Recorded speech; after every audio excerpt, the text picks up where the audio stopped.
Personne ne savait exactement depuis quand le lac Otuwa existait. On disait qu'il avait toujours été là, bien avant les villages, bien avant les routes. Il ne figurait sur aucune carte. Il apparaissait seulement à ceux qui savaient où regarder, ou à ceux que le destin voulait piéger. Dans le village de Nzari, niché entre les collines rouges et les forêts épaisses, vivait une jeune fille nommée Assina. À 17 ans, Assina n'avait pas connu la misère comme ses parents. Son père était forgeron, sa mère tissait les pagnes traditionnels. Leur vie était modeste, mais stable. Pourtant, ce que voulait Assina, c'était tout sauf la stabilité. Assina rêvait de luxe, de paillettes, de robes signées, de photos parfaites devant des hôtels 5 étoiles. Depuis qu'elle avait découvert Instagram grâce à une copine revenue de la ville, elle passait ses journées à scroller. Elle voyait ses filles aux vies éclatantes, avec des sacs de marque, des cocktails brillants, des abonnés par milliers. Et elle, pieds nus dans un village poussiéreux, à vendre des sachets d'arachides devant la case de sa mère.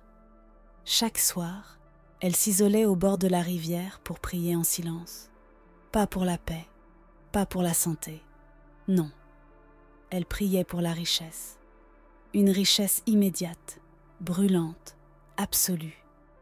Un soir, alors que la lune baignait le ciel d'une lueur bleutée, Assina entendit un chant.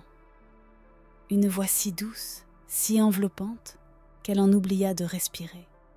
Elle suivit la mélodie à travers les buissons, ses pieds frôlant à peine le sol, jusqu'à une partie de la rivière qu'elle ne connaissait pas. Et là, elle la vit. Une femme, non, une créature, à la beauté irréelle. La peau brillante comme l'onyx mouillé, des cheveux d'un noir de jais qui flottaient autour d'elle comme des algues enchantées.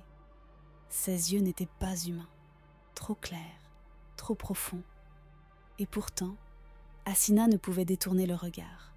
« Tu veux briller, petite ?» murmura la voix dans sa tête, sans que la bouche ne bouge. Assina ne répondit pas. Son cœur battait à tout rompre. Elle savait que quelque chose n'allait pas, mais elle était déjà piégée. La créature sourit. « Je peux t'offrir tout ce que tu désires, la beauté, l'or, les vêtements, tu n'auras qu'à dire oui. » Et Assina, sans réfléchir, sans poser de questions, dit oui. Depuis cette nuit, rien ne fut plus pareil pour Assina. Le lendemain matin, elle se réveilla dans son lit, croyant d'abord avoir rêvé. Mais en se levant, elle vit, posée près de son oreiller, une petite perle noire, aussi brillante qu'une goutte de nuit. Elle n'en parla à personne. Elle la glissa dans son collier et partit, le cœur léger. Ce jour-là, alors qu'elle vendait ses arachides comme d'habitude, un homme dans une voiture luxueuse s'arrêta devant elle. Il sortit un billet neuf, tendit la main et lui acheta tout son panier sans négocier. Puis un autre. Et encore un autre, plus tard dans l'après-midi.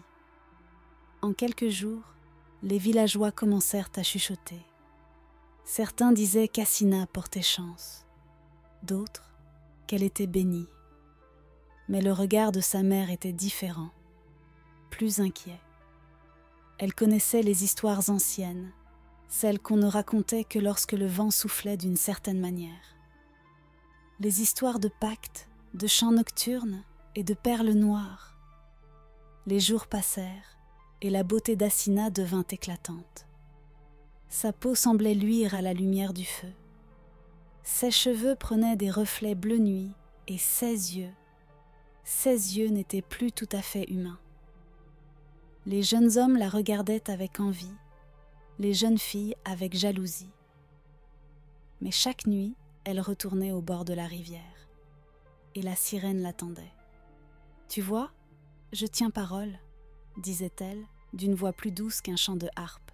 « Mais souviens-toi, chaque chose a un prix, même le luxe. » Assina ne posait pas de questions.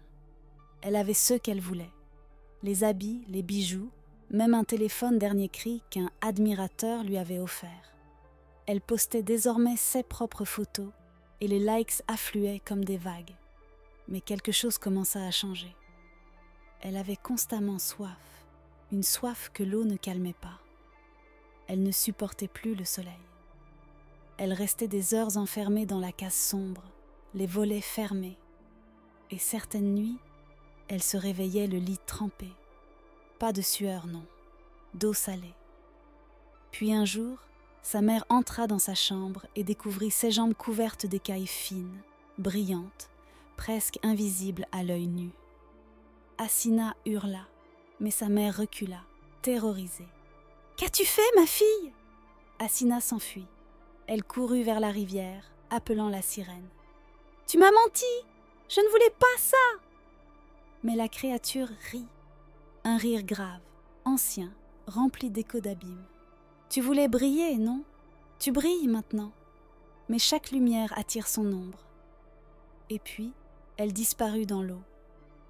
Pendant plusieurs jours, Hassina ne retourna pas au village.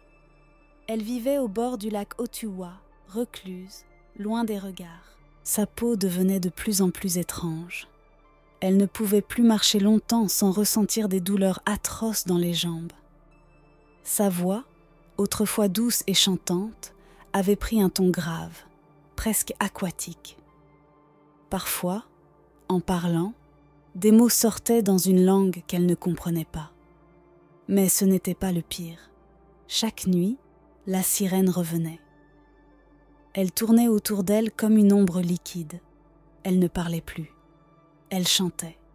Des chants qui pénétraient dans l'esprit d'Hassina, l'empêchaient de dormir, l'entraînaient dans des cauchemars de profondeur, d'abîmes, de noyades. Les premiers à venir la chercher furent les jeunes hommes du village, attirés par les rumeurs.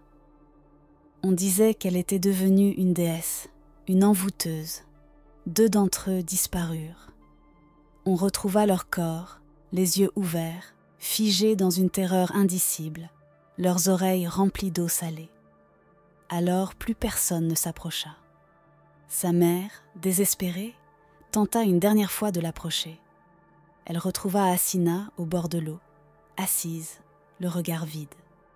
Ses jambes n'étaient plus que des écailles. Son sourire, figé, semblait suspendu entre 2 mondes. « Ma fille, tu peux encore revenir, je t'en prie. » Mais la voix d'Hassina n'était plus la sienne. Elle murmura dans un souffle. « Maman, dis-leur. Dis-leur de ne pas vouloir tout ce qu'ils voient.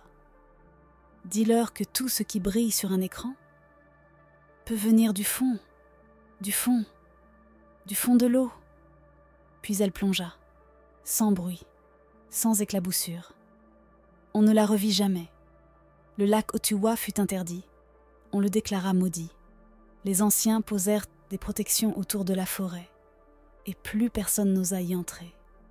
Mais parfois, lors des nuits de pleine lune, quand le silence devient trop profond, on entend un chant, doux, envoûtant, venu de l'eau noire. Et les plus jeunes, les plus influençables, ressentent une étrange envie de suivre cette mélodie. Hassina pensait simplement vouloir une vie meilleure. Mais ce qu'elle ignorait, c'est que ce que l'on envie peut parfois coûter bien plus que ce qu'on est prêt à offrir. Derrière les apparences dorées se cachent souvent des pièges, et tout ce qui brille n'est pas toujours fait pour nous. Et vous, auriez-vous accepté ce pacte ? Partagez votre avis en commentaire. On veut vraiment savoir ce que vous en pensez. Si cette histoire vous a captivé, abonnez-vous dès maintenant à la chaîne Au cœur de la story pour ne manquer aucune de nos prochaines vidéos. À la prochaine!